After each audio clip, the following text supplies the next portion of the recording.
बिस्मिल्लाहिर्रहमानिर्रहीम अस्सलाम वालेकुम।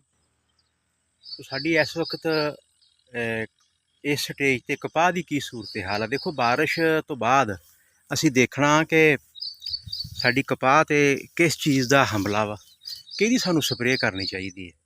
देखो इस तो पहले असी बहुत कुछ किया, मुख्तलिफ अद्वियात का छिड़काव असी किया, लेकिन हुण तुसी ना बिल्कुल अंधा धुंध स्प्रे नहीं करनी कि तुसी दोस्त कीड़े ही मार लो।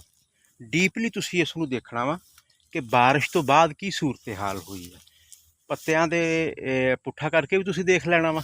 अगर नहीं ना समझ आती तो फिर एक तरीका हैगा वा आसान जिहा, तुसी एक छाप तो ना वाइट पेपर लै लेना वा, बिल्कुल जिस तरह यह वाइट पेपर मैं तुहानूं दिखाउण लगा वा। यह वाइट पेपर मेरे हत्थ च तुसी देखदे आ, ते ये तुसी बूटे दे नाल खड़ा करके ना इनू लगा के ते बूटे नूं इहदे उत्ते झाड़ लेना अच्छे तरीके दे नाल।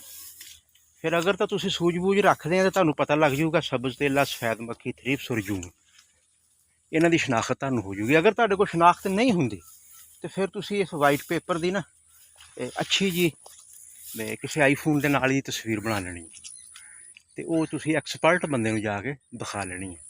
लेकिन मैं हुण जिहड़ी तुहानूं गल दस्सण लगा कि मैं वाइट पेपर ते इसे तरह कीता और मैं की देखिया वा, मजॉरिटी या ओवरऑल खेतों के सूरत हाल बारिश तो बाद जी पैदा होंगी है ना, अगर तुसी देखते हैं ना कि बारिश वाहवा हो गई है तो फिर तुसी ना झलसाओ का स्प्रे जरूर करो। वो नया सवेरा का एमी स्टार आ, टार्जन का 4B का बैटरी है। तो अगर किसी ने ये करने होण तो यदा फार्मूला भी मैं तुहानूं दस दिना। डाइफेनाकोनाजोल विलिडामाइसिन एक हो गया, दूसरा काफ़ी सारिया कंपनियां ने बनाया होया वा, जिस तरह कसोगा माइसिन, कापर ऑक्सीक्लोराइड है, यदा मिक्सचर भी तुसी कर सकते हो। अच्छा दूसरी गल यह है कि सब्ज़ तेला जिहड़ा ना ये बारिश तो बाद आउंदा। सब्ज़ तेले की तुसी मिला लेनी है, बहुत सारिया वा, नाइट्रोन परामा, डाइनेटोफिरान, ये तुसी देख लेना कि हमला किस शिद्दत का वा। ये तुसी जिहड़ा ना तो सफैद मक्खी वास्ते बहुत सारिया जहरां वा, अंडे बच्चे मारने पायरीप्रोक्सीफन कर लो, बिप्रोफजीन कर लो, डायाफैथोरान भी तुसी कर सकते हैं, क्योंकि मौसम जिहड़ा ना टैंपरेचर को थोड़ा जिहा लो होया वा।